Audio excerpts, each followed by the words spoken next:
The chrome of the motorcycles glinted harshly under the midday sun as the thunderous roar of engines gradually faded into an ominous idle. Rick Crusher Dalton planted his heavy boot on the pavement, surveying the sleepy town square with a smirk that had made grown men step back in fear. His leather-clad gang formed a semicircle behind him, their faces shadowed beneath bandanas and helmets. That's when Rick spotted a magnificent German shepherd sitting obediently beside a small pink backpack outside Maplewood Cafe. "Watch this," Rick announced, his voice carrying across the suddenly quiet square. With deliberate steps he approached the dog, his gang chuckling in anticipation. The German shepherd's ears perked up, alert but not aggressive. In one fluid motion, Rick's boot connected with the animal's ribs, not hard enough to cause serious damage, but enough. The sharp yelp cut through the air like a knife. What followed was worse. A little girl screamed from the cafe doorway, her ice cream cone shattering on the sidewalk, her face contorting with a pain far deeper than any adult could comprehend. "Justice!" she shrieked, running toward her wounded companion. But it was the tall figure emerging behind her, his face transforming from confusion to cold, calculated fury, that caused the smirk to fade from Rick's face. Even through mirrored sunglasses, Rick recognized those stern features from the worst day of his life, the day Judge Robert Wilson had ended his career. Leave a like and share your thoughts in the comments along with the city you're watching from. Now let's continue with the story. Rick Crusher Dalton had once worn a different uniform, police blue instead of biker black. For 12 years, he'd been Officer Dalton of the Maplewood Police Department, respected by some, feared by others. His downfall came 3 years ago after excessive force complaints piled too high to ignore. The final incident, a brutal arrest of a teenager caught spray painting the community center, ended with a broken arm and Officer Dalton facing Judge Robert Wilson's bench.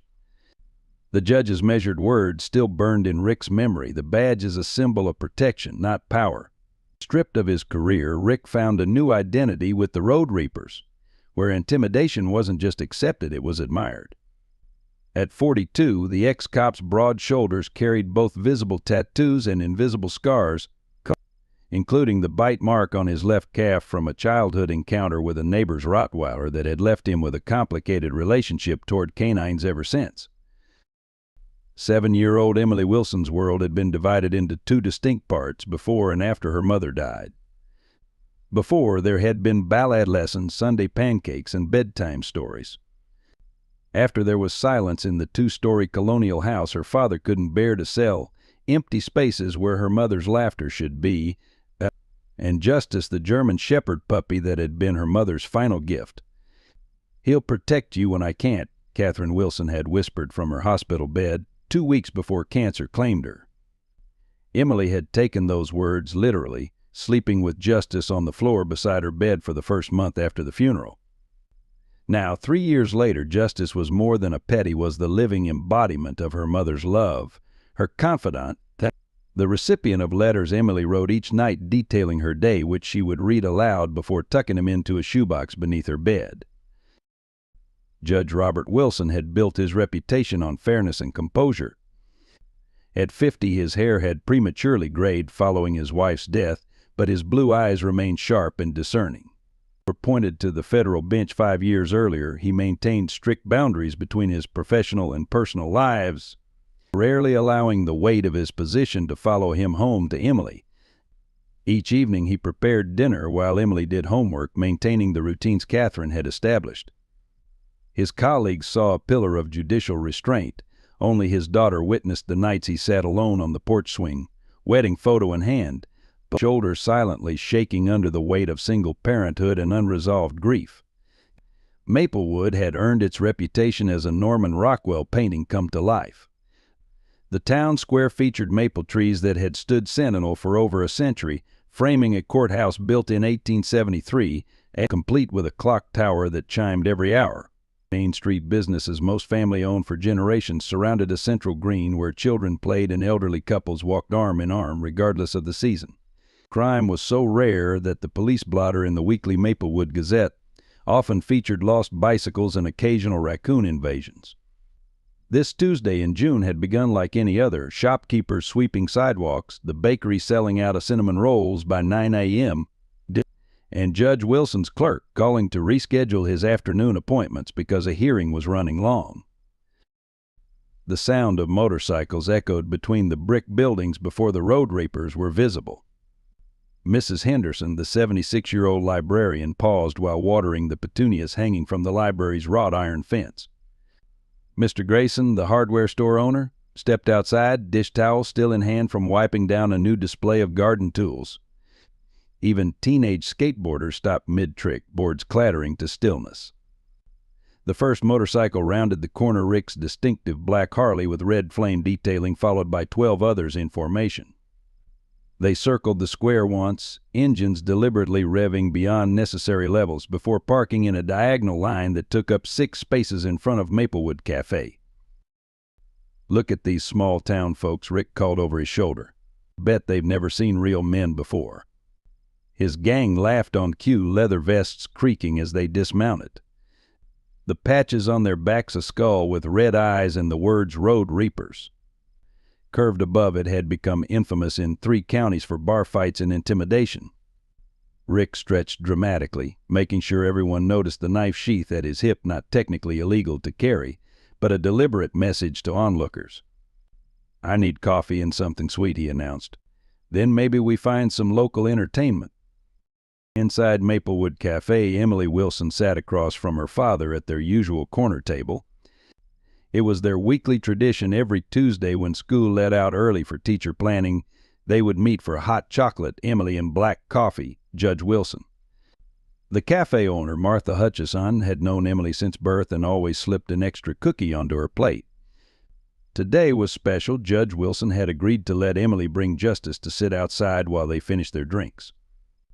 The German Shepherd was trained well enough to wait by Emily's backpack, and Martha had put out a bowl of water beside the wrought iron bench.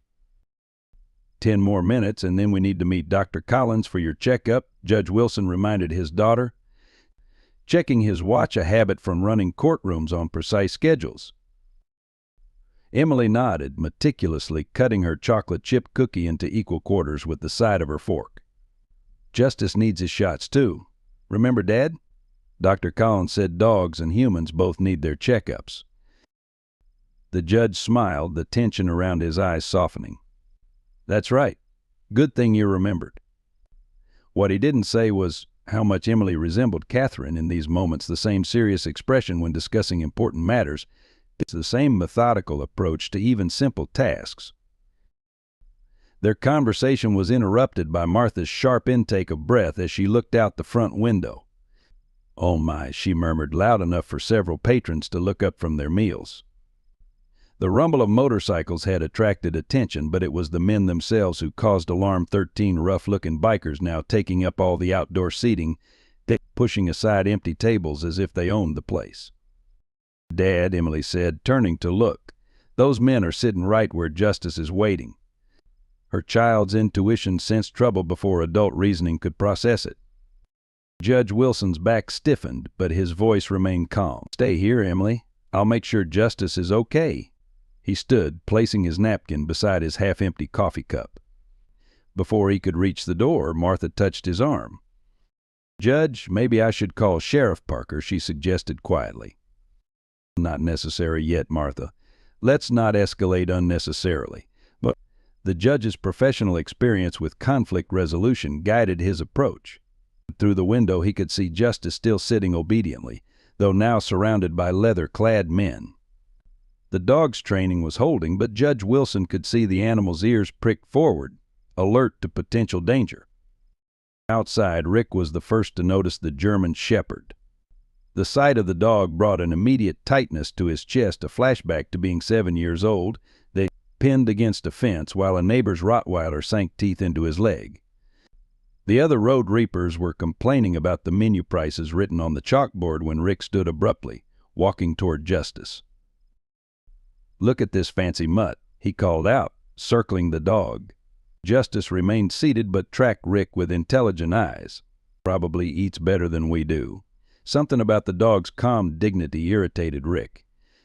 Here was yet another reminder of all he'd lost: a well-trained animal representing order, respect, everything the court had stripped from him. Emily had disobeyed her father, moving to the cafe's doorway, ice cream cone in hand, a treat Martha had given her while her father was still walking toward the door. From there, Emily watched with growing alarm as the scary man in the leather vest approached Justice. She saw her father quicken his pace, pushing open the cafe door just as Rick's boot connected with Justice's ribs. The sound of Emily's scream caused several patrons to knock over chairs, standing up. Justice yelped once, but didn't run or attack. His extensive training kept him from responding aggressively even when provoked. The German Shepherd looked toward Emily as if asking permission to move. Judge Wilson stepped in front of his daughter protectively, his face transforming as he recognized the man standing over his daughter's dog. The cafe went silent, everyone sensing the crackling tension. Martha had already picked up the phone behind the counter, whispering urgently to the sheriff's dispatcher. "Mr. Dalton," the judge said, his voice carrying the same authoritative tone he used in his courtroom. "I believe you've just assaulted my daughter's dog." His eyes flicked to Emily, who had rushed to Justice's side, arms wrapped around the German Shepherd's neck, tears streaming down her face. Rick's smirk faltered as recognition dawned. The last time he'd seen Robert Wilson, the man had been looking down at him from the bench, delivering the verdict that ended his police career. Now they stood eye to eye on the sidewalk, with a completely different power dynamic. Well, Rick recovered, voice laden with forced bravado. "If it isn't the Honorable Judge Wilson. Didn't know this was your mutt." He turned to his gang, playing to his audience. "Boys, we've got ourselves some real justice here today. The dog's apparently named after what this man pretends to deliver." The Road Reapers laughed nervously, sensing they'd stumbled into something more complicated than the simple small-town intimidation they'd planned. Emily's sobs cut through their laughter, her small hands checking Justice for injuries, the dog licking tears from her cheeks despite his own pain. Judge Robert Wilson had built his career on maintaining composure in tense situations. For 15 years on the bench, he had faced down murderers, drug lords, and white-collar criminals who had ruined thousands of lives. He had received death threats requiring martial protection without ever letting his daughter see his concern. Now, as he stood on the sunlit sidewalk outside Maplewood Cafe, that hard-earned judicial temperament was being tested like never before. His first instinct, a father's protective rage, surged through his body, his hands instinctively forming fists at his sides. But decades of legal training intervened, and he deliberately uncurled his fingers, taking a measured breath before speaking. "Emily," he said, his voice steady despite the anger coursing through him, "please take Justice inside and ask Martha for some water and a towel." When his daughter hesitated, still clutching the German Shepherd's thick fur, he added gently, "Now, please." The authority in his tone brooked no argument, and Emily reluctantly led Justice toward the cafe door, the dog limping slightly but following obediently. Once his daughter was safely inside, Judge Wilson turned to face Rick Dalton.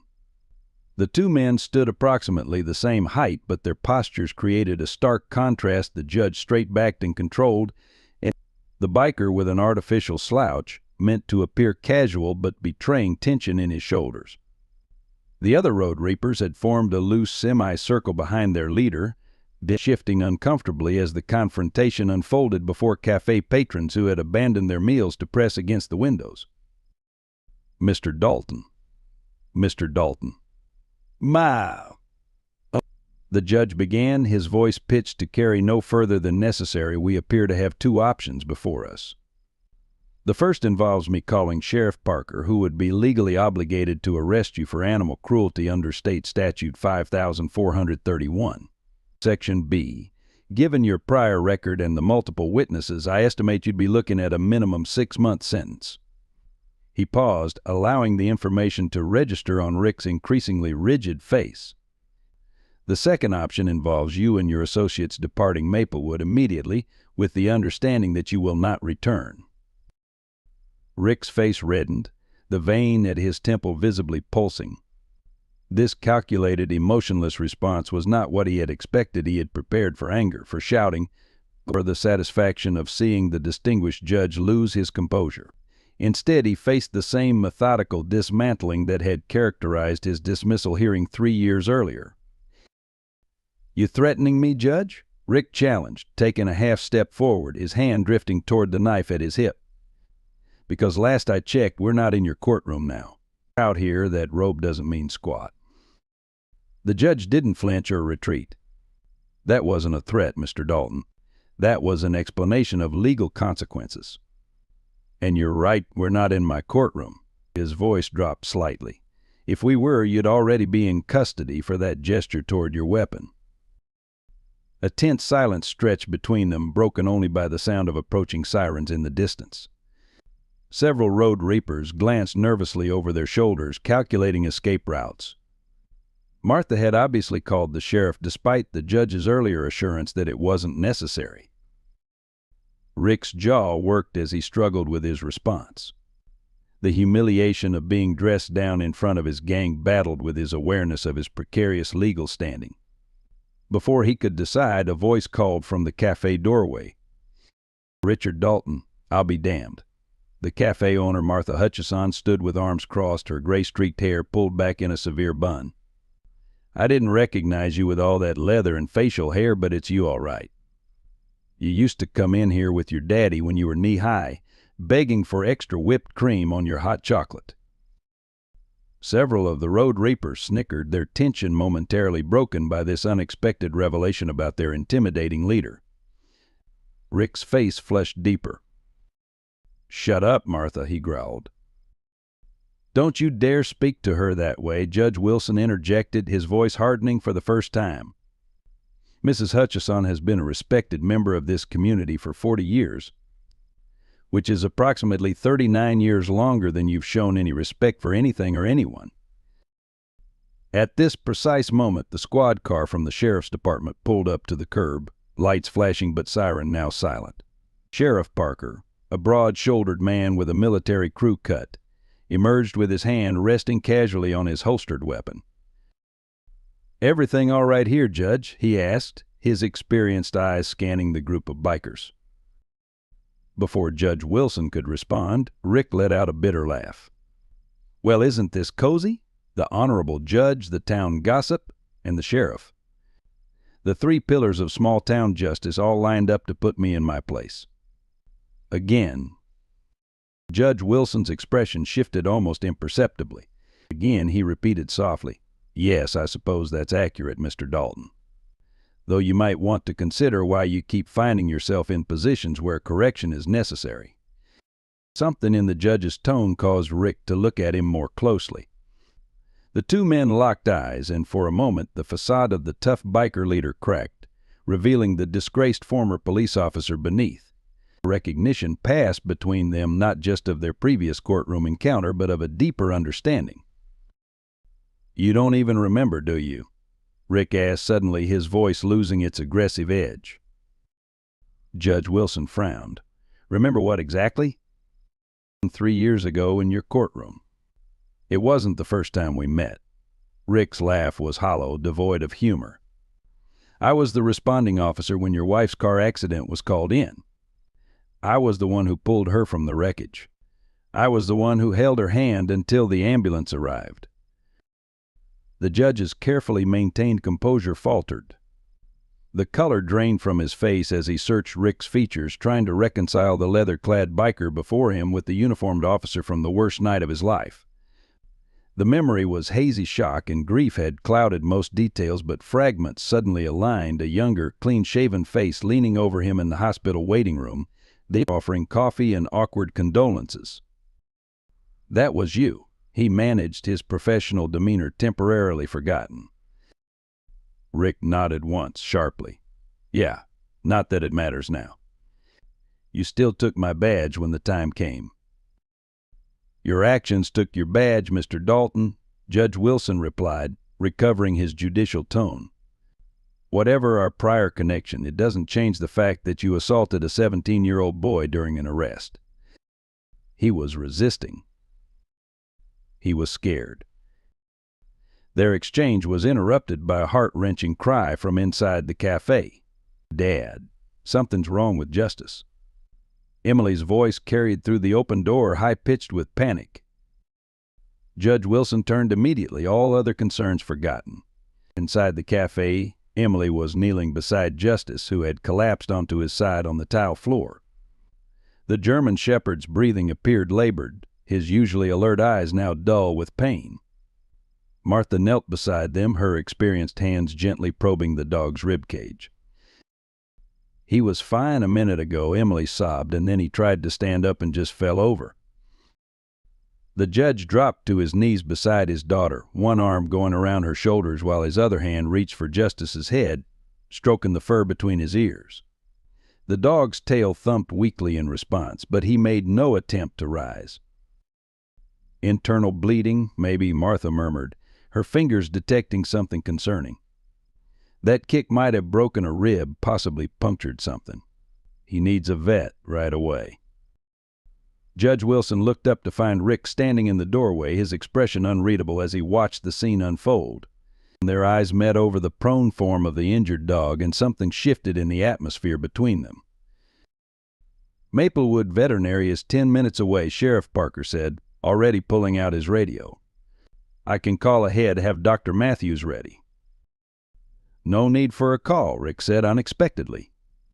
Everyone turned to stare at him. He shifted uncomfortably under their collective gaze. "I mean, it'll be faster if we just go. The dog needs help now, not in 10 minutes. Without waiting for a response, Rick strode forward and, with surprising gentleness, slid his arms beneath Justice's substantial weight. The German shepherd whimpered once but didn't struggle as Rick lifted him. "My bike's fastest, I'll take him." "Absolutely not," Judge Wilson began, but Emily interrupted. "Please, Dad," she pleaded, tears streaming down her face. "Justice is hurting." The judge found himself in an impossible position, trusting his daughter's beloved dog to the very man who had injured him, or potentially wasting precious minutes arguing. He studied Rick's face, searching for any sign of deception or malice, but found only grim determination and perhaps a flicker of regret. "I'll ride with him," Sheriff Parker offered, resolving the judge's dilemma. "My cruiser's right outside." Rick nodded curtly and turned toward the door, carefully cradling Justice against his chest. As they exited, one of the road reapers stepped forward. "Crusher, what are you doing, man? It's just a dog." Rick's response was immediate and harsh. "Shut up, Dick. Stand down or get lost." The authority in his voice, reminiscent of his police days rather than his biker persona, caused the other man to step back in surprise. As Sheriff Parker opened the rear door of his cruiser, Rick gently laid Justice across the seat. The dog's breathing had become more labored, his limbs occasionally twitching in pain. Emily rushed to the car, her small hand touching Justice's muzzle before her father pulled her back to allow the door to close. "Follow us," Sheriff Parker instructed the judge, already sliding behind the wheel. Judge Wilson lifted Emily into his arms, her body shaking with sobs. "We'll be right behind you," he assured her, carrying her toward his sedan parked down the block. As the cruiser pulled away from the curb, Rick turned to his bewildered gang. "Stay here or go," he said flatly. "This is on me." Without waiting for their response, he strode to his motorcycle and kicked it to life. The engines roared, drowning out their confused questions as he pulled into the street behind the sheriff's vehicle. Martha watched the procession depart Sheriff's cruiser, followed by Rick's motorcycle, followed by the judge's car, and shook her head slowly. "Never thought I'd see the day," she murmured to no one in particular. Rick Dalton doing the right thing. She turned back to the cafe, where curious patrons were still processing what they'd witnessed. "Well, folks," she announced, retrieving her order pad from her apron pocket, "I believe we've all had enough excitement for one afternoon. Who needs a refill?" The Maplewood Veterinary Clinic occupied a converted Victorian house on Elm Street, its wraparound porch now serving as a waiting area for anxious pet owners. When Sheriff Parker's cruiser screeched to a halt in the designated emergency parking space, Sarah Matthews was already waiting at the door, alerted by her receptionist who had spotted the flashing lights through the front windows. "At 43, Doctor." Matthews had been Maplewood's only veterinarian for 15 years, her auburn hair now streaked with premature gray the result. She often joked of too many middle-of-the-night emergency calls. "What happened?" she demanded as Sheriff Parker opened the rear door. Her clinical gaze quickly assessed the German Shepherd's condition before recognition dawned. "Justice? That's Judge Wilson's dog." Her eyes narrowed as Rick approached from his hastily parked motorcycle. "And you are?" The one who caused this, Rick admitted bluntly, no trace of his earlier bravado present. "Can you help him?" Dr. Matthews didn't waste time on recriminations. "Exam room 1, she instructed, pointing through the open clinic door. Carefully, as Rick lifted Justice, whose breathing had become increasingly shallow during the drive, she directed specific instructions. "Support his hindquarters, yes, like that. Try not to jostle him." Inside the sterile examination room, Rick gently placed Justice on the stainless steel table as Dr. Matthews pulled on latex gloves with practiced efficiency. Her hands moved methodically over Justice's body, feeling for abnormalities while monitoring his reactions to pressure points. When her fingers probed his right side, the dog emitted a high-pitched whine that made everyone in the room wince. "Definite rib fracture," she murmured, more to herself than the others. "Possible internal hemorrhaging based on his gum color." She looked up as Judge Wilson burst through the door, carrying Emily. "Robert, I need to take him to X-ray immediately." Judge Wilson nodded, setting Emily down but keeping a steadying hand on her shoulder. "Do whatever's necessary, Sarah." Dr. Matthews turned to her assistant, a young woman who had entered silently behind them. "Prep for emergency surgery, Jen. We may need to move quickly depending on what the X-rays show." To Sheriff Parker, she added, "Tom, wait outside with the child, please. This isn't something she should see."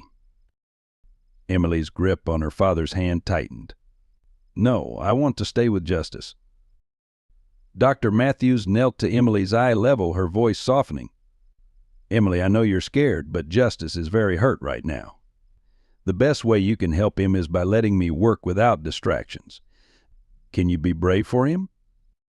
Tears streamed down Emily's face, but she nodded reluctantly.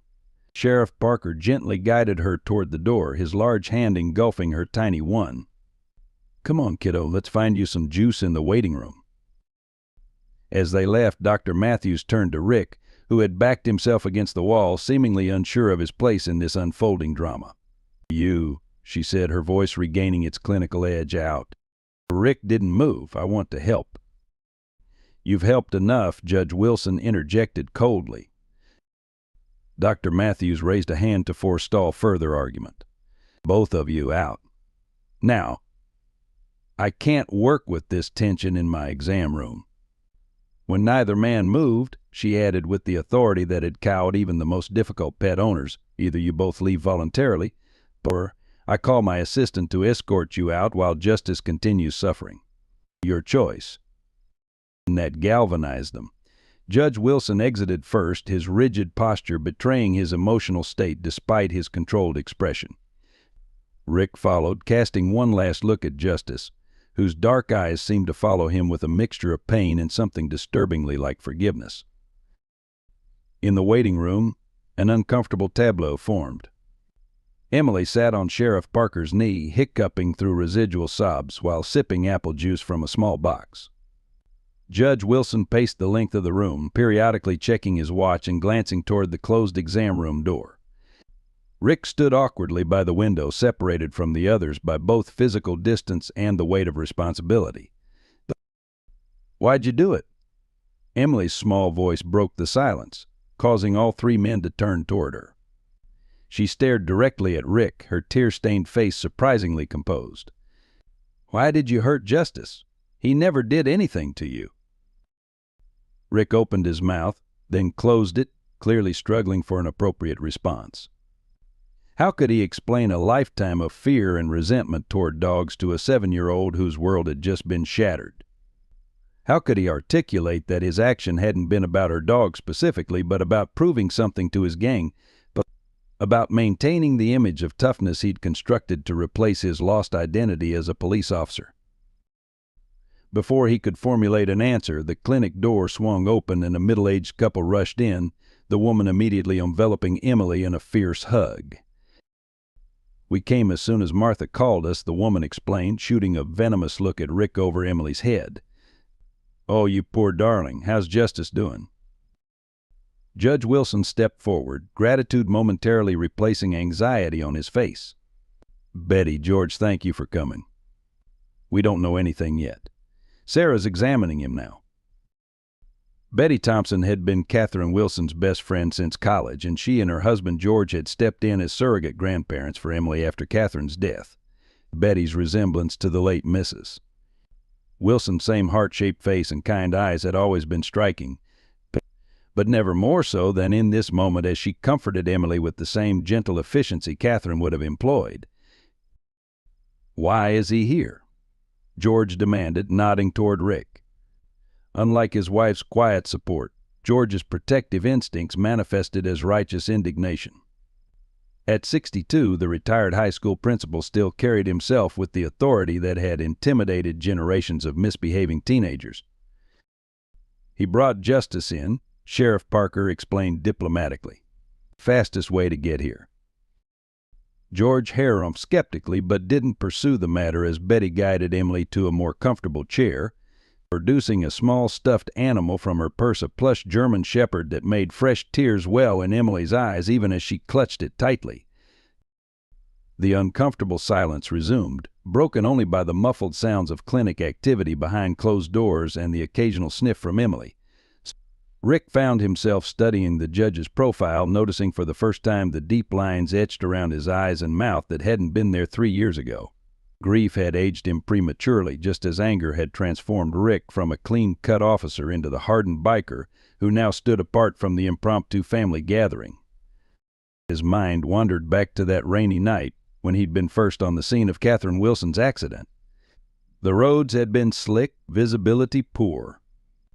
A deer darting across the highway, a swerve to avoid it, a skid into the oncoming lane, the details were in his report. But the report didn't capture the quiet dignity with which Catherine Wilson had faced her mortality, trapped in the crushed vehicle as rain mixed with blood on her pale features. "Tell Robert to take care of our girl," she had whispered, gripping Rick's hand with surprising strength. "Tell him I'll always be watching over them both." Those had been her last coherent words before lapsing into unconsciousness. She had died en route to the hospital. Rick had delivered the message to Judge Wilson that night, awkwardly standing in the hospital corridor, still wet from the rain, still wearing uniform pants stained with Catherine's blood. The judge had nodded once, a quick jerking motion that might have been acknowledgement or simply a spasm of grief, before turning away to face the doctors emerging with their final confirmation of death. Rick had never mentioned that encounter during his dismissal hearing 3 years later. It had seemed irrelevant to the charges against him, excessive force against a juvenile suspect, and he had been too caught up in his own anger to consider that the judge might not even remember their first meeting under such traumatic circumstances. As if sensing Rick's thoughts, Judge Wilson turned suddenly, catching Rick's gaze. For a moment, something unspoken passed between them, a recognition of shared history that transcended their current adversarial positions. Then the exam room door opened and Dr. Matthews emerged, her scrub still pristine but her expression grave. Everyone tensed, and Emily sprang to her feet, the stuffed dog clutched against her chest. "Is Justice okay?" she demanded, her voice wobbling between hope and fear. Dr. Matthews approached, deliberately modulating her voice to its gentlest clinical tone. "The good news is that Justice is stable right now. The x-rays confirmed what I suspected, 2 broken ribs, one of which caused some internal bleeding." She knelt to Emily's level. "The bad news is that he's going to need surgery to repair the damage, and there's always risk with anesthesia, especially in a dog Justice's age." "He's only 5, Emily protested, as if youth should guarantee immunity from such dangers.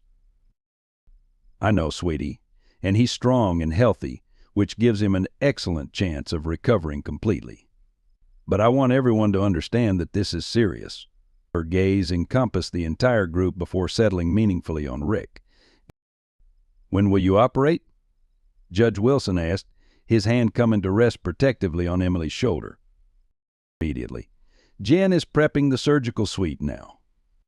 It should take about 2 hours, possibly longer, depending on what I find. Dr. Matthews stood, professional detachment replacing her momentary softness. I suggest you all go home, get some rest, and I'll call as soon as. No, Emily interrupted forcefully. I'm not leaving Justice. She looked up at her father, tears brimming again.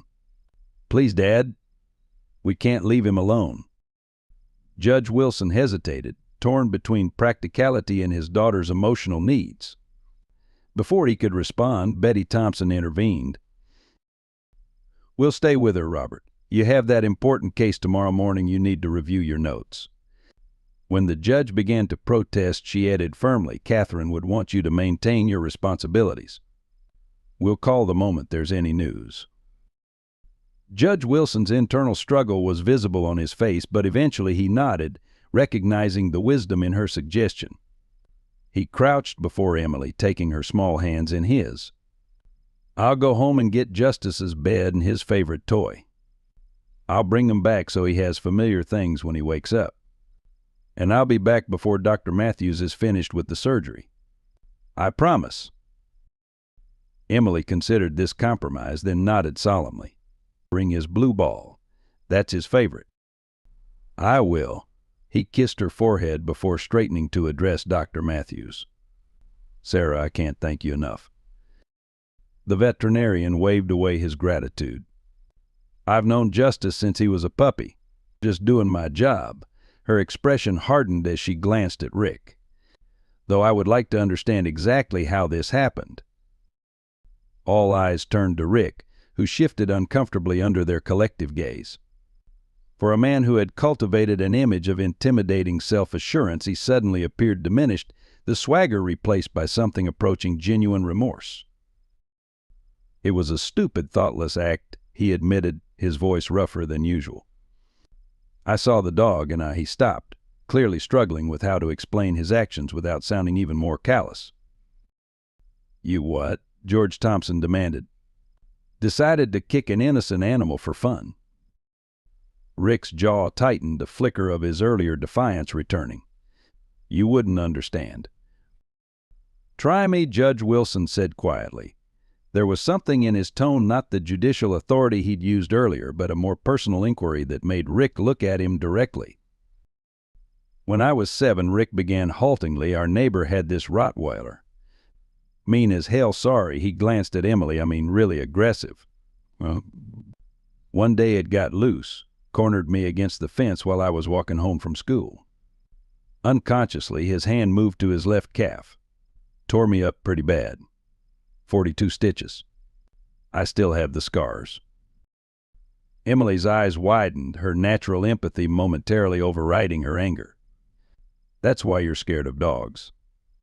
Rick flinched visibly at her innocent assessment. I'm not scared, he retorted automatically, then sighed. But yeah, I guess that's part of it. Never liked them much after that. When I see one, especially a big one like yours, I get this. He gestured vaguely at his chest, unable to articulate the complex tangle of fear, resentment, and defensive aggression that had shaped his relationship with canines for over 3 decades. That doesn't excuse what you did, Judge Wilson pointed out, though his tone had lost some of its earlier coldness. No, it doesn't, Rick agreed, surprising everyone. He looked directly at Emily. I'm sorry, kid. Really sorry. Well, Before anyone could respond to this unexpected apology, the clinic door opened again, admitting several leather-clad figures who halted awkwardly upon seeing the assembled group. Rick's Road Reapers had apparently decided to follow their leader after all. Everything cool, Crusher? Asked a tall biker with a shaved head and multiple facial piercings. His attempt at nonchalance failed to mask his evident discomfort at finding himself in a veterinary clinic surrounded by concerned citizens of Maplewood. Get out, Rick ordered flatly, all of you. This isn't your concern. The bikers exchanged uncertain glances, clearly confused by this dismissal. But the plan was to head to Riverdale by sundown, another protested. You said there's a bar there where we could. Plans change, Rick interrupted. Go if you want. I'm staying until I know the dog's okay. This declaration caused a ripple of astonishment through both groups, the Road Reapers and the Maplewood residents alike. Sheriff Parker's eyebrows rose appreciatively, while Judge Wilson studied Rick with new intensity, reassessing the man he had sentenced 3 years earlier. You serious, man? The first biker looked genuinely bewildered. Over a dog? Rick's response was immediate and firm. Over taking responsibility for my actions, Dickie, something you might want to try sometime. The biker named Dickie flushed angrily, but another member of the gang, an older man with a salt and pepper beard, stepped forward, placing a restraining hand on Dickie's arm. Let it go, he advised. To Rick, he added, we'll check in later. Do what you gotta do, Crusher. As the bikers filed out, murmuring among themselves, the atmosphere in the waiting room shifted perceptibly. The previous stark division between us and them had blurred, at least slightly, by Rick's unexpected display of conscience. Dr. Matthews, who had observed this exchange with clinical detachment, cleared her throat. I need to prep for surgery now. Sheriff, perhaps you could take statements regarding the incident while I work. Without waiting for a response, she turned back toward the exam room, pausing only to add, Emily, would you like to say goodbye to Justice before the procedure? He's sedated, but he might still recognize your voice. Emily nodded eagerly, and Betty Thompson accompanied her through the door that Dr. Matthews held open. The remaining adults watched them go, bound together in that moment by shared concern for both the injured dog and the child whose heart hung in the balance of the coming surgery. Well, Sheriff Parker said, breaking the awkward silence, I think I'll go find some coffee. Anyone else interested? Without waiting for a response, he departed through the clinic's front door, tactfully giving the two adversaries privacy. George Thompson hesitated, clearly reluctant to leave Judge Wilson alone with Rick, but a significant look from the judge prompted him to mutter, I'll check on Betty and Emily before following the sheriff's exit. Left alone in the waiting room, Rick and Judge Wilson regarded each other warily, like boxers assessing opponents before the bell. Outside, afternoon had faded into early evening, golden light slanting through the clinic's Venetian blinds to cast zebra stripes across the industrial carpet. 3 years ago, Judge Wilson began quietly, when you stood in my courtroom, I saw a man consumed by anger, unwilling to acknowledge his mistakes. I see something different today. Rick's laugh was short and brittle. Yeah, well, nothing like nearly killing a kid's dog to give you perspective. Is that what this is about? Perspective? Rick didn't answer immediately, his gaze drifting to the exam room door where Emily had disappeared. I don't know what it's about anymore, he admitted finally. 3 years ago I had a badge, a purpose. Now I've got a leather vest and a reputation for being the meanest sob in 3 counties. His shoulders slumped slightly. Doesn't seem like much of an upgrade, does it? For the first time that day, Judge Wilson's expression softened into something approaching compassion. Perhaps today is an opportunity to reassess that path. Before Rick could respond, Emily emerged from the exam room, her small face set in a determined expression that eerily mimicked her father's judicial demeanor. She marched directly to Rick, stopping just before him with her hands on her hips. Justice is going to have an operation, she announced, her voice wobbling only slightly. Dr. Matthews says he might die. Rick winced at her bluntness. I'm sorry, kid. I really am. Emily regarded him solemnly. If you're really sorry, you should help make it right. How? Rick asked, genuinely curious about what penance a 7-year-old might prescribe. Stay, she said simply. Stay until he wakes up. Then you can say sorry to him, too. The surgical suite at Maplewood Veterinary Clinic had always been Dr. Sarah Matthews' sanctuary, a place where science and skill converged to save lives. Tonight, as fluorescent lights cast harsh shadows across stainless steel surfaces, she felt the weight of expectation from the unlikely assembly gathered in her waiting room. Her surgical mask concealed the tight line of her mouth as she made the initial incision into Justice's anesthetized form. The German Shepherd's vital signs remained stable on the monitor, but experience had taught her that internal bleeding could create complications even in the most routine procedures. "Suction here, please," she instructed her assistant, Jen, who responded with practiced efficiency. "Good. Now retract that tissue carefully." As her gloved hands worked methodically, Dr. Matthews found her mind drifting to the strange tableau in her waiting room: Judge Wilson and Rick Dalton, adversaries linked by circumstance and unexpected history. In 15 years of veterinary medicine, she had witnessed countless examples of how animals could bring people together, but this particular convergence felt significant beyond the immediate crisis. In the waiting room, Emily had settled into an uncomfortable vigil, her small body curled into one of the clinic's plastic chairs. The stuffed German Shepherd clutched against her chest. Betty Thompson sat beside her, occasionally stroking the child's hair or offering quiet reassurances. George Thompson had stationed himself near the window, periodically checking his watch and frowning at Rick, who remained isolated in the farthest corner, his large frame incongruous against the backdrop of cheerful pet-themed posters. Sheriff Parker had returned with coffee for the adults and hot chocolate for Emily, though most of the beverages grew cold, untouched. Judge Wilson alternated between sitting rigidly beside his daughter and pacing the limited confines of the waiting area, his courtroom composure gradually eroding as minutes stretched into hours with no word from the surgical suite. "Shouldn't we have heard something by now?" he finally asked, breaking a silence that had stretched for nearly 20 minutes. Betty reached out to pat his arm. "Sarah knows what she's doing, Robert. No news is good news. It means she's being thorough." The judge nodded absently, his gaze drifting toward Emily, who had dozed off despite her determination to remain awake until Justice emerged from surgery. Her face in sleep revealed the exhaustion of emotional trauma, tear tracks still visible on her flushed cheeks. "She looks like Catherine when she sleeps," Rick observed quietly. Judge Wilson's head snapped up, his expression hardening. "What did you say?" Rick seemed surprised by his own comment. "Sorry, when I found your wife after the accident, she had that same expression. Peaceful even through everything." He shook his head. "Forget I said anything. It was out of line." The judge studied Rick with renewed intensity. "You never mentioned that in your testimony, that you stayed with her." "Wasn't relevant to the case," Rick shrugged, uncomfortable with the scrutiny.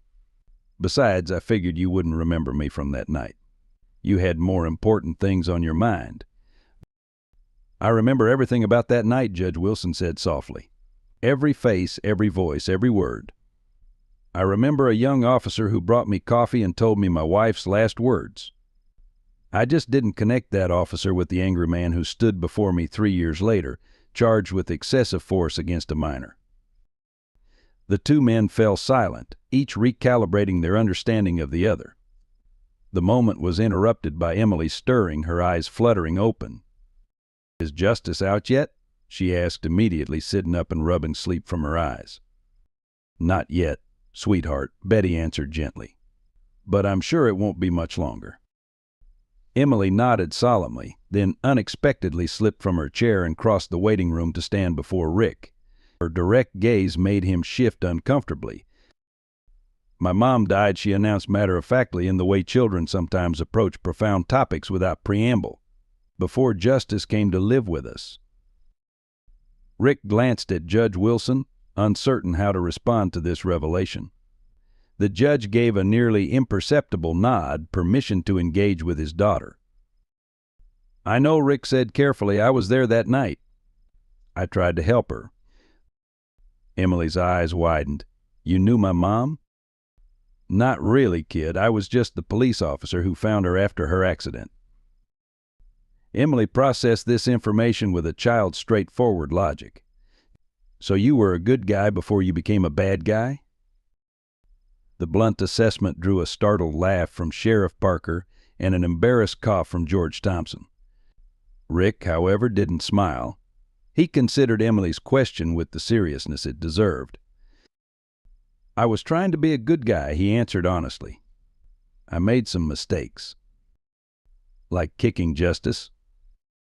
Rick winced. Yeah, like that. Emily nodded, satisfied with his acknowledgement. Justice was my mom's last present to me, she continued. She told me he would protect me when she couldn't be here anymore. Her voice wavered slightly. If he dies, it's like losing part of her again. The simple statement hung in the air, devastating in its childlike clarity. Judge Wilson moved to intervene, concern etched on his face, but Rick responded before he could reach them. Justice is tough, he said with unexpected gentleness. Dr. Matthews is taking good care of him. And dogs are stronger than people. Sometimes they don't hold grudges. They just want to love and be loved. He hesitated, then added, my grandmother had a saying, a good dog's heart is too big to fail. Emily considered this, then asked, did you ever have a dog? After the mean one hurt you? Rick shook his head. No, I was too scared for a long time. Then when I got older, I told myself I was too busy. But really, I was still scared. Justice wouldn't hurt you, Emily assured him earnestly. He's the goodest dog in the whole world. Before Rick could respond, the surgery door swung open and Dr. Matthews emerged, removing her surgical cap with a weary motion. Everyone froze, tension electrifying the room as they waited for her verdict. The veterinarian's face revealed nothing as she approached them, her professional mask firmly in place. The surgery was more complicated than I anticipated, she began, addressing Judge Wilson directly. Justice had 2 broken ribs, as I suspected, but one had caused more internal damage than the x-rays showed. Emily clutched her stuffed animal tighter, her knuckles whitening. Is he dead? She whispered. Dr. Matthews immediately knelt to Emily's level. No, Emily, Justice is alive, but he's very weak and the next few hours will be critical. The internal bleeding was significant, and while I've repaired the damage, he's lost a lot of blood. But he's going to be okay, right? Emily pressed, desperate for reassurance. Dr. Matthews exchanged a quick glance with Judge Wilson. I'm going to do everything I can, she promised, carefully avoiding a direct answer. Right now, he needs to stay very still and rest. Can I see him? Emily pleaded.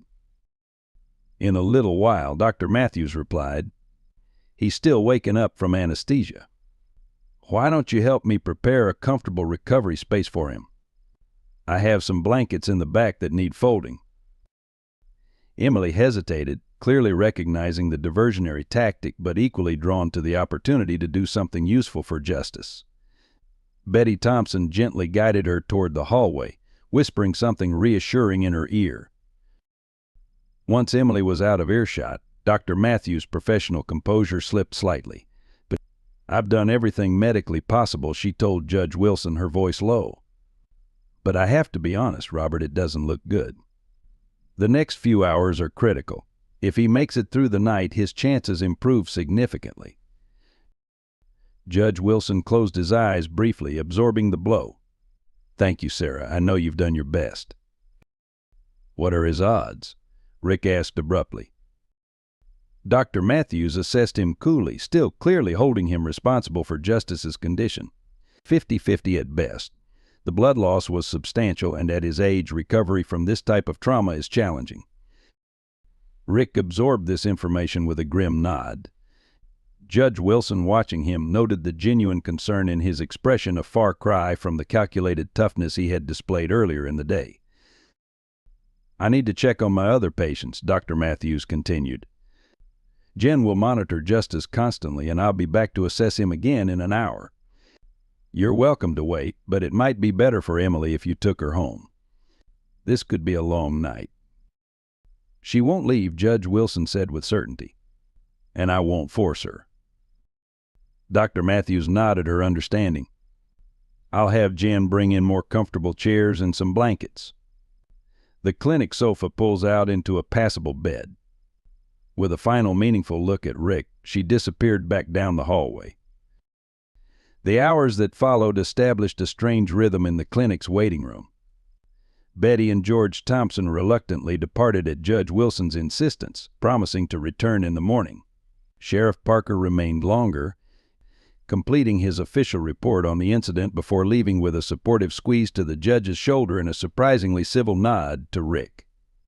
Emily eventually fell asleep again, this time on the pull-out sofa, surrounded by borrowed blankets and with her stuffed German Shepherd tucked securely under her arm.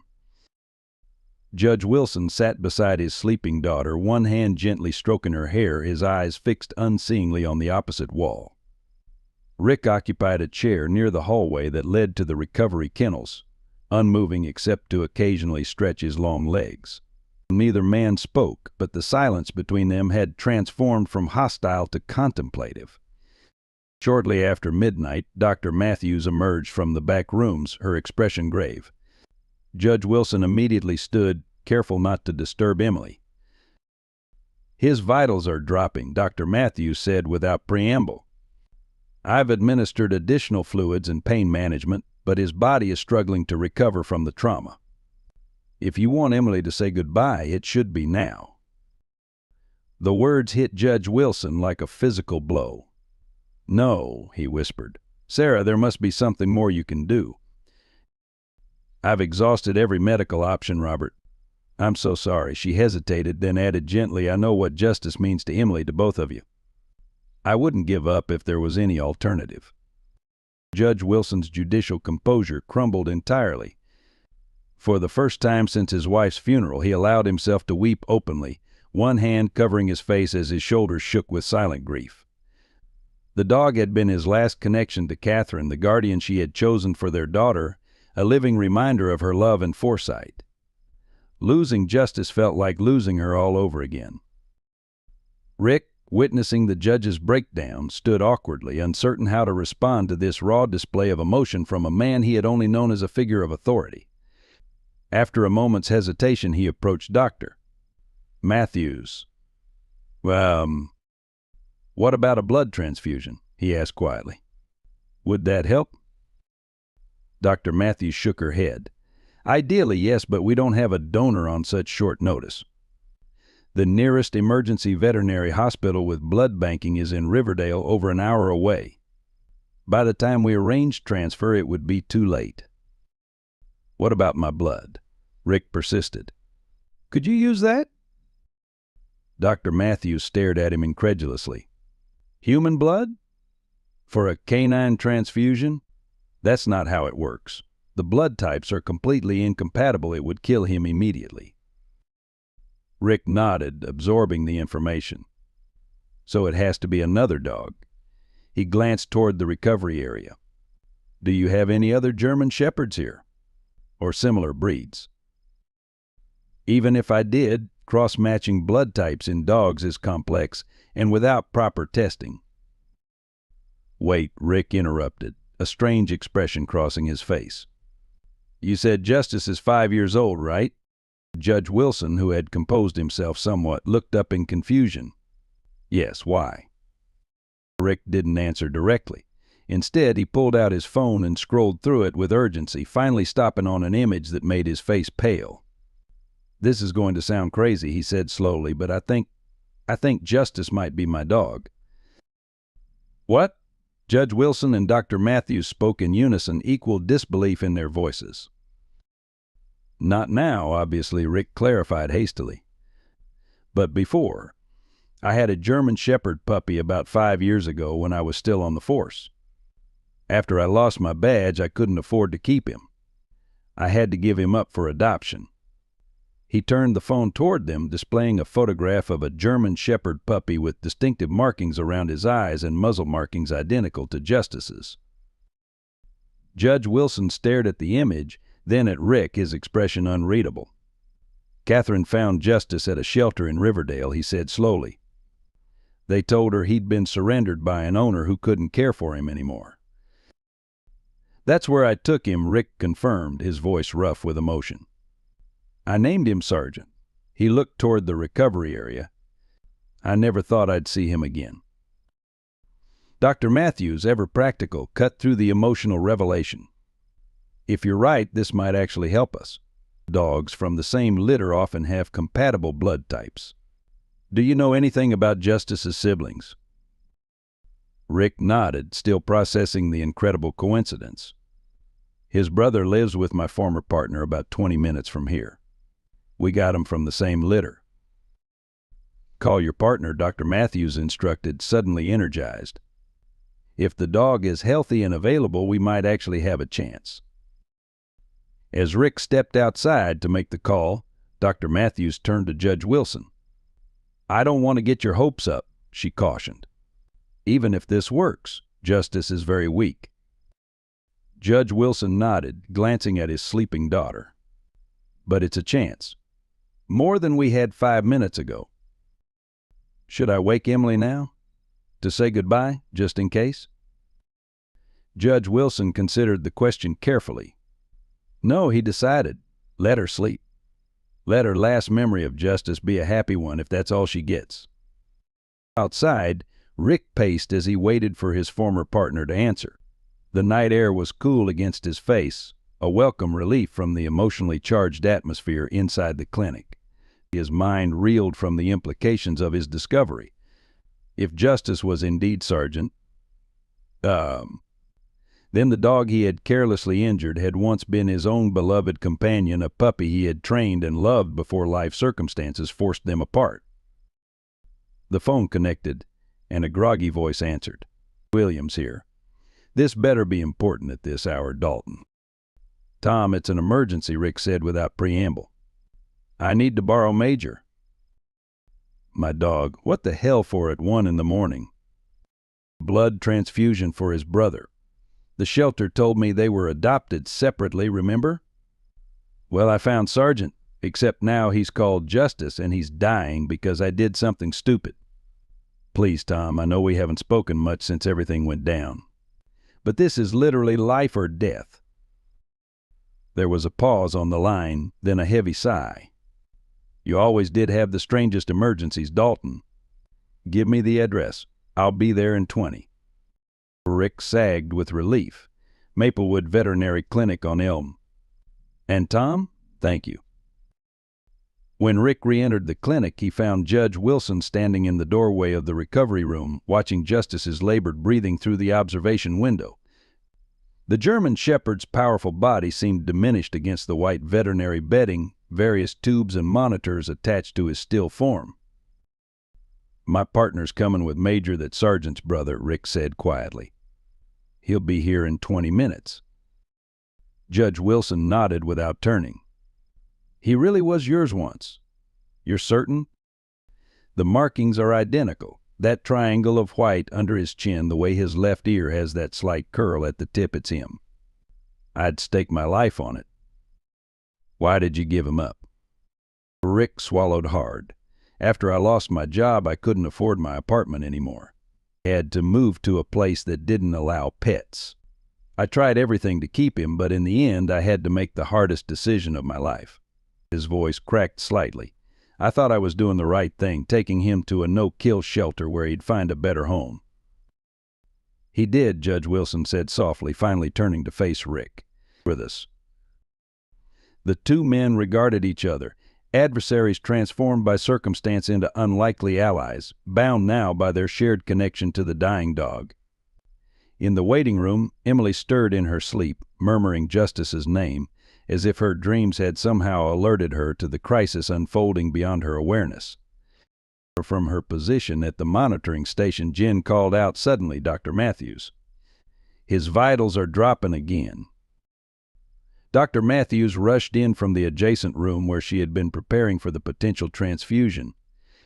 We're losing him, she said grimly, moving swiftly to Justice's side. I don't think we can wait for the donor dog. Emily's voice cut through the mounting tension. Justice? She called out, suddenly awake and aware that something was terribly wrong. She scrambled off the sofa, racing toward the recovery room before Judge Wilson could intercept her. The monitor displaying Justice's heart rate emitted a prolonged beep as the line flattened. No, Emily screamed, pressing her face against the observation window. Justice, wake up. You promised to stay with me. Mom said you'd stay. Dr. Matthews worked frantically over the German Shepherd's still form, administering emergency drugs and cardiac massage. Judge Wilson gathered Emily into his arms, his own tears mingling with hers as they watched the desperate efforts to revive Justice. Rick stood frozen in the hallway, the full weight of his actions crashing down upon him. The dog he had carelessly kicked for a moment's bravado had once been his own beloved companion, and was now the emotional lifeline for a child who had already lost too much. In that moment, he would have given anything, his own blood, his own life, to undo the harm he had caused. The flat line on the monitor continued its merciless, unbroken path. The flat line on the cardiac monitor continued its relentless journey across the screen, the accompanying monotone beep echoing through the recovery room with terrible finality. Dr. Matthews continued chest compressions on Justice's still form, her professional demeanor cracking under the weight of Emily's heartbreaking sobs. Jen stood by with a syringe of epinephrine, administering it at precisely timed intervals according to emergency protocol, her expression grim but determined. "Come on, Justice," Dr. Matthews murmured, her arms tiring but her resolve unwavering. "Don't do this to her. Fight." Judge Wilson held Emily tightly against his chest, trying to shield her from witnessing the full horror of Justice's apparent death, but the child struggled against his restraint, determined to reach her companion. Her grief was primal, unrestricted by the social constraints that often muted adult expressions of loss. She wailed with the pure, devastating anguish that only children can manifest, honest, raw, and unbearable to witness. "Please, Justice," she screamed. "Please don't leave me like Mommy did." Rick stood frozen in the doorway, his imposing frame suddenly diminished by the magnitude of what was unfolding before him. The tough exterior he had cultivated over 3 years of bitterness crumbled completely as he watched a child's heart breaking over a dog he had once loved, then abandoned, and finally injured with casual cruelty. The circular nature of his connection to Justice seemed to him now like divine retribution, a cosmic lesson in consequences delivered with devastating precision. "No pulse," Jen reported quietly, her fingers pressed against Justice's neck. "That's 20 minutes of resuscitation efforts, Doctor."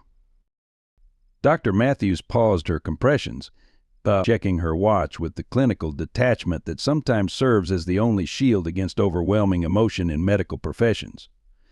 Her shoulders slumped slightly, the only external indication of her internal defeat. "Time of death, 1:17 a.m., she pronounced, her voice barely audible over Emily's continued sobbing. "No." Emily broke free from her father's grasp and rushed to Justice's side, her small hands clutching at the German Shepherd's thick fur. "He's not dead. He can't be dead. Justice, wake up."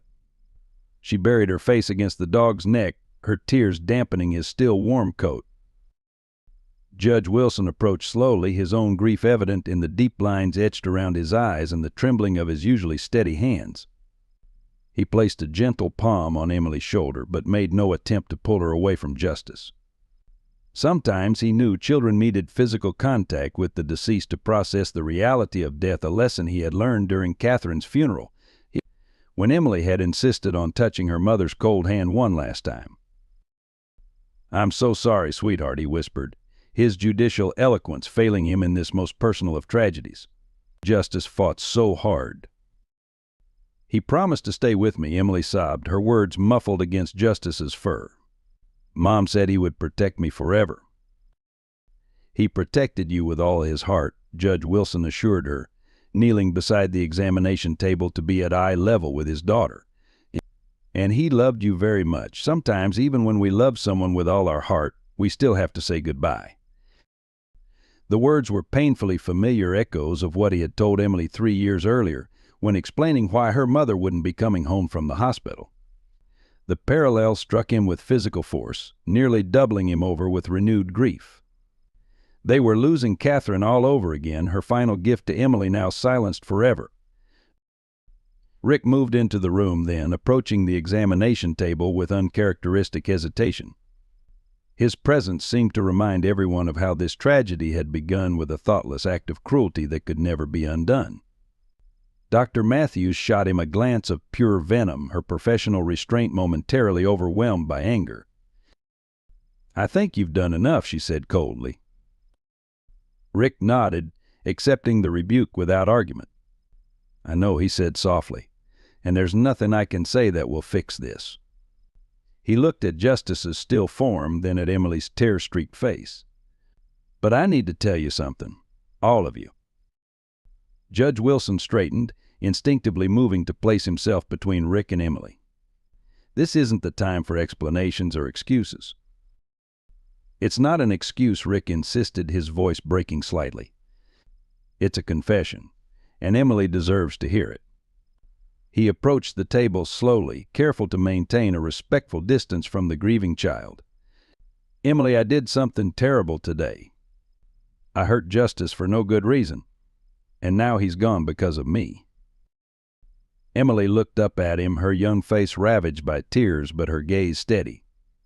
Even in her grief, there was a remarkable composure in her expression, a shadow of her father's judicial demeanor. "Why?" she asked simply. "Why did you hurt him?" The directness of her question struck Rick like a physical blow. "Because I was angry," he admitted. "Not at Justice, but at the world. At your father. At myself. I've been angry for so long that I forgot how to be anything else." He paused, gathering courage for what came next. "But there's something else you should know. Something I just realized tonight." From the hallway, a commotion interrupted the moment, the sound of the clinic's front door opening, followed by hurried footsteps and a dog's excited whining. Dr. Matthews looked up sharply, then rushed from the room. Moments later she returned, followed by a stocky, middle-aged man in rumpled clothing, leading a German shepherd nearly identical to Justice. Tom, Rick acknowledged, his expression a complex mixture of gratitude and grief. "You're too late. We lost him." Former Officer Tom Williams took in the scene with a policeman's trained observation, the flat line on the monitor, the grieving child, the tension between his former partner and Judge Wilson. The German shepherd beside him strained at the leash, whining with increasing urgency. "Major, sit," Tom commanded, but for once the dog ignored the directive, pulling toward the examination table with singular focus. When Tom finally released the leash, Major bounded directly to Justice's side, sniffing frantically at his still form, then emitting a high-pitched whine that seemed to express a depth of canine distress none of them had ever witnessed. "They always had a connection," Tom remarked quietly to Rick. "Even as puppies. It's like they could sense each other's emotions somehow." Emily watched Major with wide, tear-filled eyes. "Who is this dog?" she asked, reaching out tentatively to touch Major's head. Rick knelt beside her, careful to maintain a respectful distance. "This is Major. He's Justice's brother." He hesitated, then continued, his voice rough with emotion. "Emily, before Justice came to live with you and your dad, he was my dog. His name was Sergeant then. Major and Sergeant were from the same litter, and I got 'em both when they were tiny puppies. When I lost my job as a police officer, I couldn't keep Sergeant anymore. I had to give him up for adoption, and that's when your mom found him at the shelter."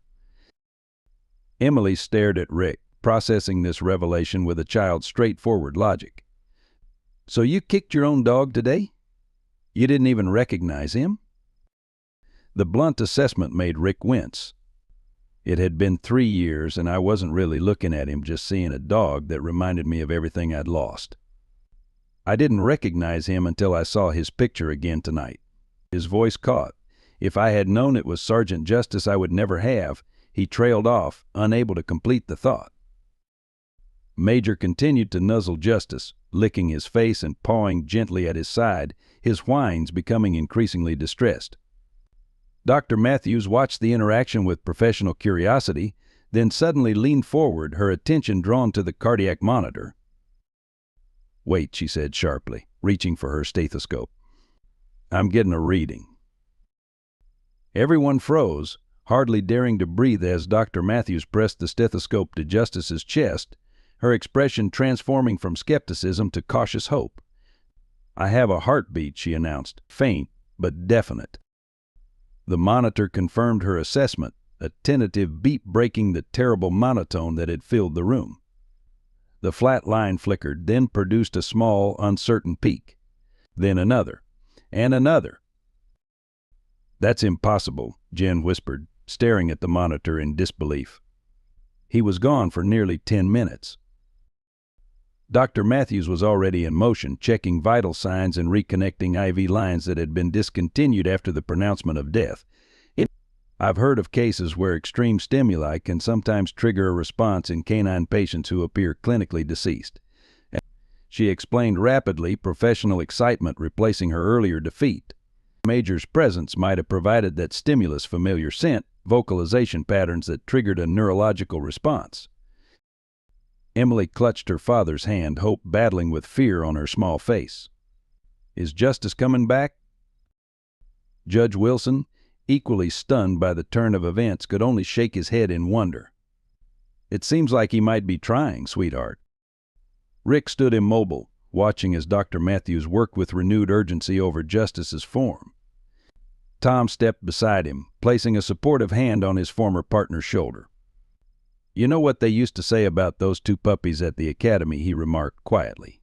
"Two hearts, one soul." "We're not out of the woods," Dr. Matthews cautioned, administering medications with practiced efficiency. "His condition is still extremely critical. But we have a pulse, and where there's a pulse, there's possibility." The Major remained pressed against Justice's side, as if physically willing strength into his brother's body. The strange synchronicity between the two dogs was something beyond veterinary explanation, a connection that transcended clinical understanding. Rick observed this silent communion between the animals, and something broke inside him, the final wall of defensive anger that had sustained him through 3 years of bitterness and regret.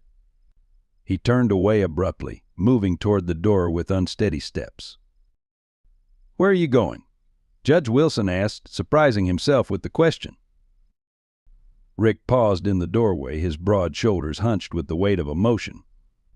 "I need some air," he managed, his voice barely audible. "I can't," he gestured helplessly toward Justice. "I did this.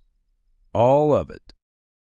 Without waiting for a response, he pushed through the door and strode down the hallway, past the empty waiting room, and into the dark parking lot beyond. There, alone under the vast indifference of a star-filled sky, Rick Crusher. Dalton, former police officer, biker gang leader, self-proclaimed toughest man in 3 counties, finally surrendered to the grief and remorse he had suppressed for years, weeping openly for the dog he had abandoned, the career he had destroyed, and the man he had failed to become. The morning sun cast long golden rays through the windows of Maplewood Veterinary Clinic, illuminating dust motes that drifted lazily in the air. Judge Wilson sat in an uncomfortable plastic chair beside Justice's recovery kennel, his normally immaculate suit wrinkled from the night spent in vigil. Emily had finally succumbed to exhaustion around 3 in the morning, curled on a makeshift bed of blankets beside her father. Dr. Matthews had monitored Justice throughout the night, her professional amazement at his unexpected rally tempered by cautious medical realism. The German Shepherd's condition remained precarious, but the cardiac monitor now showed a steady, if somewhat weak, heartbeat. Tom Williams had reluctantly departed around dawn, called away to his shift at the Riverdale Police Department, but he had left Major at the clinic after Dr. Matthews suggested the brother's presence seemed to have a positive effect on Justice's vital signs. The 2 German Shepherds now occupied adjacent kennels, Major occasionally whining softly when Justice's breathing became labored. Rick had not returned after his abrupt departure the previous night. His motorcycle remained in the clinic parking lot, but the man himself had vanished. Judge Wilson found himself unexpectedly concerned about the biker's whereabouts, a sentiment that would have been unthinkable 24 hours earlier. Dr. Matthews entered the recovery room, clipboard in hand and exhaustion evident in the shadows beneath her eyes. "I've been reviewing Justice's medical records," she said quietly, mindful of Emily's sleeping form. "I noticed something unusual that I think you should see." She handed Judge Wilson several pages of documents, pointing to a specific section. This is the intake form from the Riverdale Animal Shelter when Justice, then Sergeant, was surrendered. Look at the owner information. Judge Wilson frowned, studying the form. The name is redacted. That's unusual, isn't it? Very, Dr. Matthews agreed. Shelter records are typically complete for tracking purposes. I called the director this morning to ask about the anomaly. She hesitated. Robert, the dog was surrendered by Rick Dalton as he claimed. But the shelter director remembered the case specifically because of what happened after. Which was, 2 days after Sergeant was surrendered, a woman came in looking specifically for a German Shepherd. The director said she was quite clear that she needed a dog with police training background, something about a gift for her daughter. When she selected Sergeant, the shelter contacted Dalton as a courtesy since he had requested updates on the dog's placement. Judge Wilson's frown deepened. I don't understand. Catherine never mentioned contacting the previous owner. According to the shelter director, she did more than contact him. She met with him. Dr. Matthews lowered her voice further. Robert, the director, said that the woman who must have been Catherine specifically requested that the surrender documents be anonymized after she spoke with Dalton. She didn't want her husband to know who the previous owner was. The implication hung in the air between them. Why would Catherine have deliberately concealed Justice's origins from her husband? Judge Wilson's judicial mind raced through possible explanations, none of them entirely satisfactory. There's more, Dr. Matthews continued. I took the liberty of running a DNA confirmation test overnight, using samples from both Justice and Major. The results confirmed they're from the same litter, but there was an unexpected finding in Justice's genetic profile. She took a deep breath. The test flagged a rare genetic marker that's present in certain hereditary conditions. I cross-referenced it with your family medical history form from Justice's first exam. Judge Wilson's head snapped up. What are you saying, Sarah? The same marker appears in Emily's medical records, which you provided when we discussed potential therapy dog certification for Justice. Dr. Matthews met his gaze directly. It's extremely rare, Robert. The statistical probability of it appearing randomly in both Emily and Justice is virtually nil. That's impossible, Judge Wilson whispered, glancing at his sleeping daughter. You're suggesting there's some kind of genetic connection between my daughter and this dog? Not the dog specifically, Dr. Matthews clarified, but potentially between Emily and Rick Dalton. The marker follows patrilineal inheritance patterns. Judge Wilson felt as though the floor had dropped from beneath him. The clinical room seemed to spin as implications cascaded through his mind like dominoes falling in sequence. That's not possible, he repeated, but with less conviction. Catherine would have told me if she had any prior connection to Dalton. Would she? Dr. Matthews asked gently. If it was something from before your relationship, something she considered past and irrelevant? Before Judge Wilson could respond, the clinic's front door chimed, and moments later Rick appeared in the doorway of the recovery room. He had clearly not slept. His face was haggard, his eyes bloodshot. In his hand he clutched a worn leather wallet. How is he?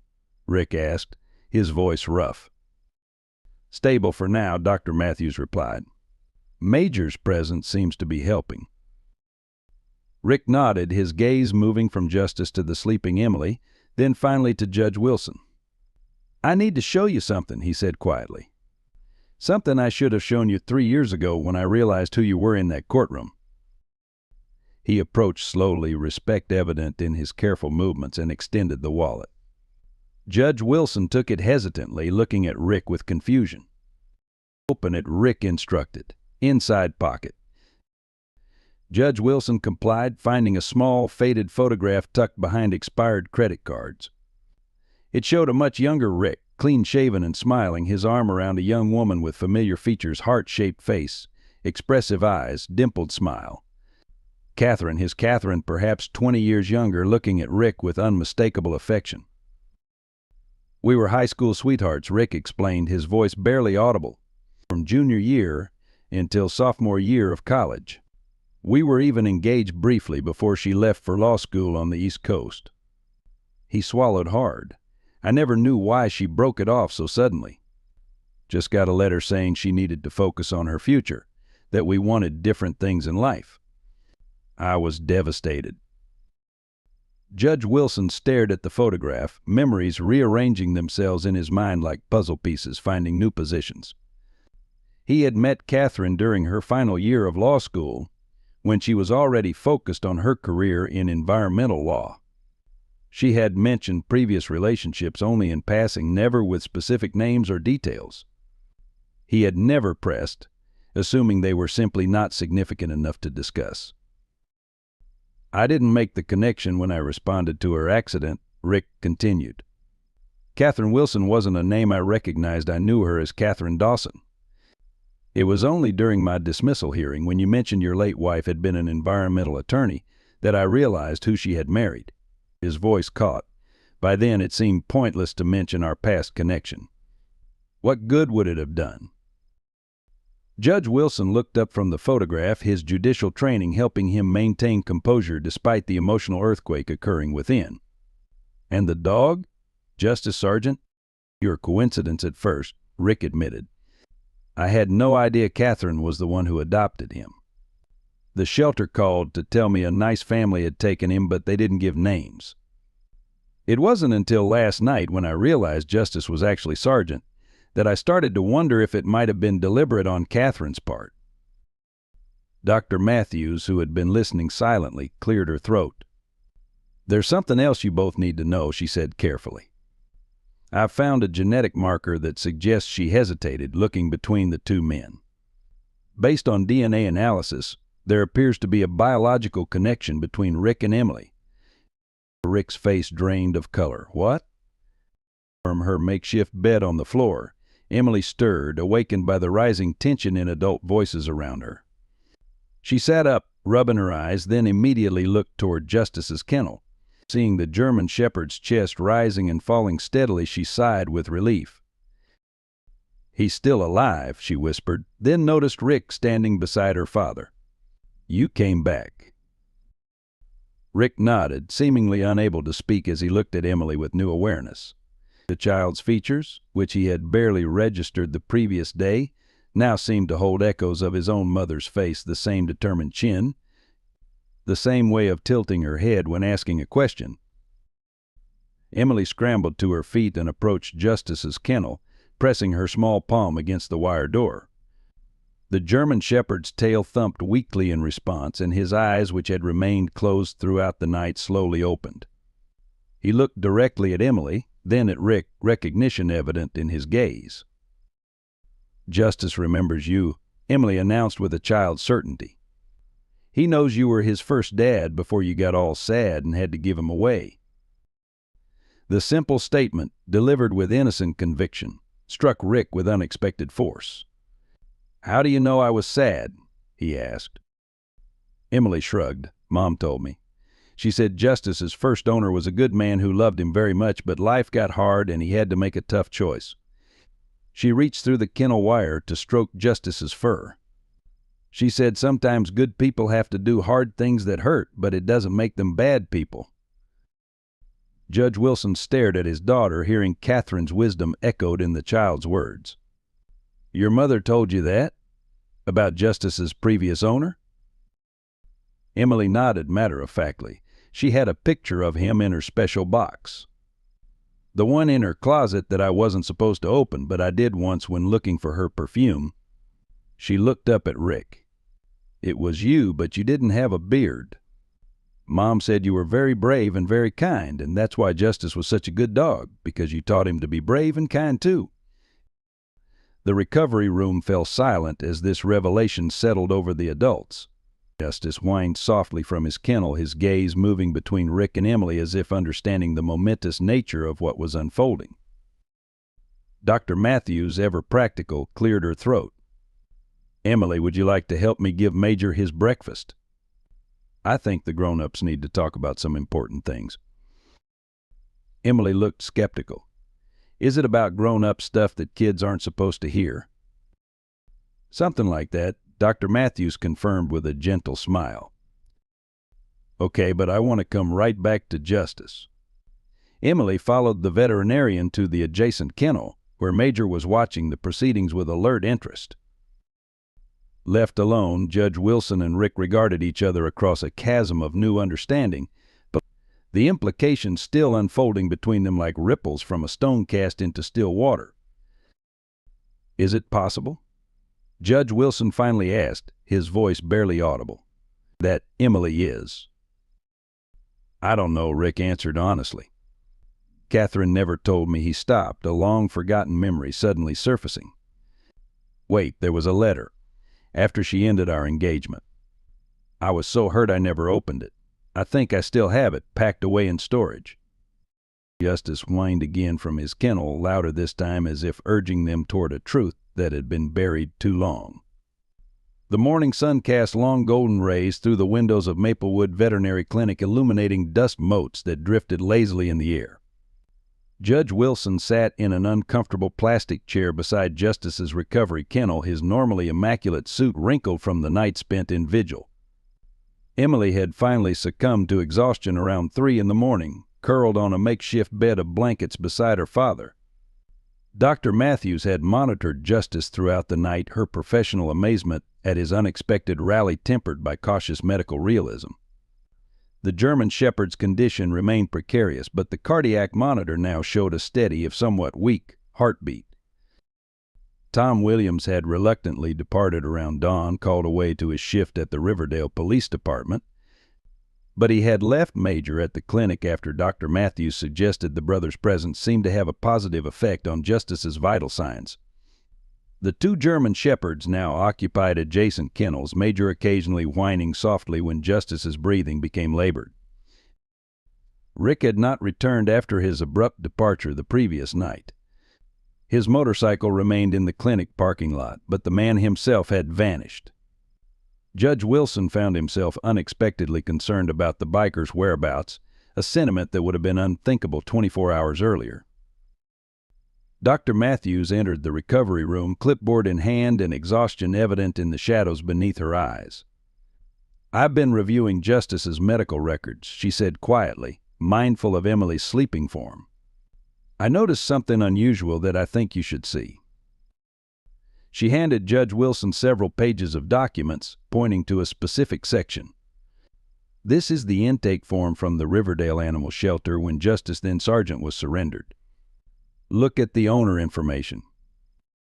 Judge Wilson frowned, studying the form. The name is redacted. That's unusual, isn't it? Very, Dr. Matthews agreed. Shelter records are typically complete for tracking purposes. I called the director this morning to ask about the anomaly. She hesitated. Robert the dog was surrendered by Rick Dalton, as he claimed. But the shelter director remembered the case specifically because of what happened after. Which was? 2 days after Sergeant was surrendered, a woman came in looking specifically for a German Shepherd. The director said she was quite clear that she needed a dog with police training background, something about a gift for her daughter. When she selected Sergeant, the shelter contacted Dalton as a courtesy, since he had requested updates on the dog's placement. Judge Wilson's frown deepened. I don't understand. Catherine never mentioned contacting the previous owner. According to the shelter director, she did more than contact him. She met with him. Dr. Matthews lowered her voice further. Robert, the director, said that the woman who must have been Catherine specifically requested that the surrender documents be anonymized after she spoke with Dalton. She didn't want her husband to know who the previous owner was. The implication hung in the air between them. Why would Catherine have deliberately concealed Justice's origins from her husband? Judge Wilson's judicial mind raced through possible explanations, none of them entirely satisfactory. There's more, Dr. Matthews continued. I took the liberty of running a DNA confirmation test overnight, using samples from both Justice and Major. Results confirmed they're from the same litter, but there was an unexpected finding in Justice's genetic profile. She took a deep breath. The test flagged a rare genetic marker that's present in certain hereditary conditions. I cross-referenced it with your family medical history form from Justice's first exam. Judge Wilson's head snapped up. What are you saying, Sarah? The same marker appears in Emily's medical records, which you provided when we discussed potential therapy dog certification for Justice. Dr. Matthews met his gaze directly. It's extremely rare, Robert. The statistical probability of it appearing randomly in both Emily and Justice is virtually nil. That's impossible, Judge Wilson whispered, glancing at his sleeping daughter. You're suggesting there's some kind of genetic connection between my daughter and this dog? Not the dog specifically, Dr. Matthews clarified, but potentially between Emily and Rick Dalton. The marker follows patrilineal inheritance patterns. Judge Wilson felt as though the floor had dropped from beneath him. The clinical room seemed to spin as implications cascaded through his mind like dominoes falling in sequence. That's not possible, he repeated, but with less conviction. Catherine would have told me if she had any prior connection to Dalton. Would she? Dr. Matthews asked gently. If it was something from before your relationship? Something she considered past and irrelevant? Before Judge Wilson could respond, the clinic's front door chimed, and moments later Rick appeared in the doorway of the recovery room. He had clearly not slept, his face was haggard, his eyes bloodshot. In his hand he clutched a worn leather wallet. How is he? Rick asked, his voice rough. Stable for now, Dr. Matthews replied. Major's presence seems to be helping. Rick nodded, his gaze moving from Justice to the sleeping Emily, then finally to Judge Wilson. I need to show you something, he said quietly. Something I should have shown you 3 years ago when I realized who you were in that courtroom. He approached slowly, respect evident in his careful movements, and extended the wallet. Judge Wilson took it hesitantly, looking at Rick with confusion. Open it, Rick instructed. Inside pocket. Judge Wilson complied, finding a small, faded photograph tucked behind expired credit cards. It showed a much younger Rick, clean-shaven and smiling, his arm around a young woman with familiar features, heart-shaped face, expressive eyes, dimpled smile. Catherine. His Catherine, perhaps 20 years younger, looking at Rick with unmistakable affection. We were high school sweethearts, Rick explained, his voice barely audible, from junior year until sophomore year of college. We were even engaged briefly before she left for law school on the East Coast. He swallowed hard. I never knew why she broke it off so suddenly. Just got a letter saying she needed to focus on her future, that we wanted different things in life. I was devastated. Judge Wilson stared at the photograph, memories rearranging themselves in his mind like puzzle pieces finding new positions. He had met Catherine during her final year of law school when she was already focused on her career in environmental law. She had mentioned previous relationships only in passing, never with specific names or details. He had never pressed, assuming they were simply not significant enough to discuss. I didn't make the connection when I responded to her accident, Rick continued.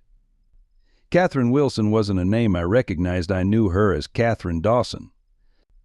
It was only during my dismissal hearing, when you mentioned your late wife had been an environmental attorney, that I realized who she had married. His voice caught. By then it seemed pointless to mention our past connection. What good would it have done?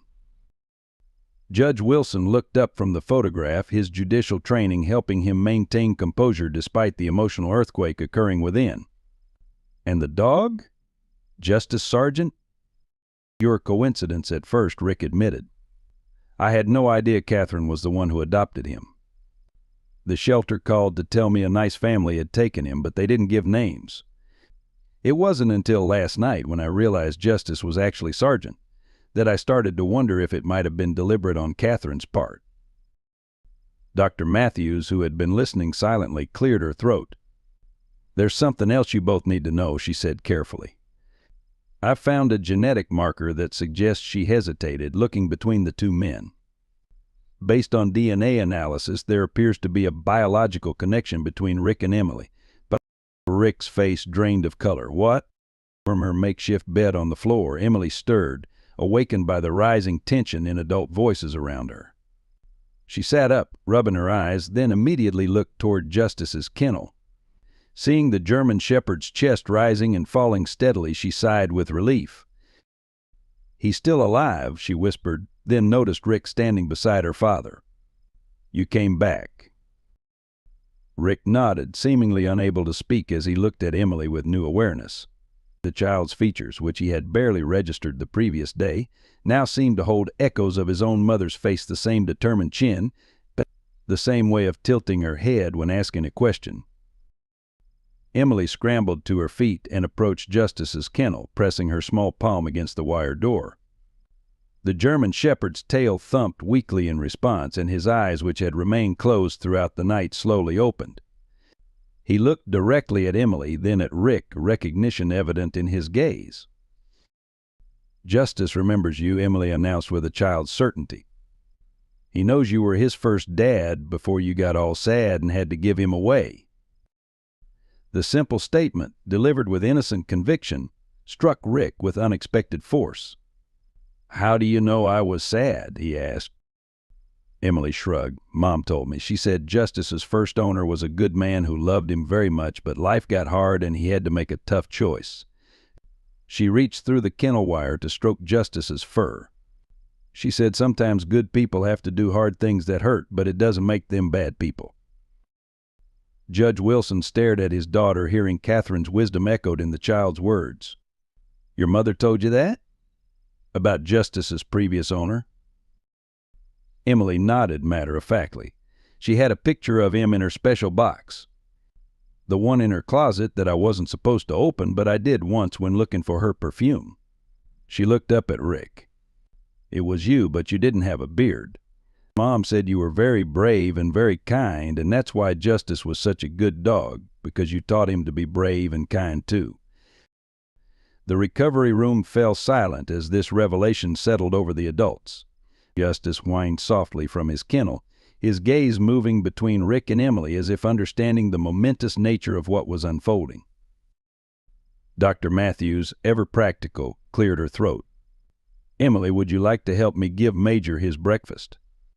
I think the grown-ups need to talk about some important things." Emily looked skeptical. "Is it about grown-up stuff that kids aren't supposed to hear?" "Something like that," Dr. Matthews confirmed with a gentle smile. "Okay, but I want to come right back to Justice." Emily followed the veterinarian to the adjacent kennel, where Major was watching the proceedings with alert interest. Left alone, Judge Wilson and Rick regarded each other across a chasm of new understanding, the implications still unfolding between them like ripples from a stone cast into still water. "Is it possible?" Judge Wilson finally asked, his voice barely audible. "Oh, that Emily is." "I don't know," Rick answered honestly. "Catherine never told me he stopped, a long-forgotten memory suddenly surfacing. Wait, there was a letter. After she ended our engagement. I was so hurt I never opened it. I think I still have it packed away in storage." Justice whined again from his kennel, louder this time, as if urging them toward a truth that had been buried too long.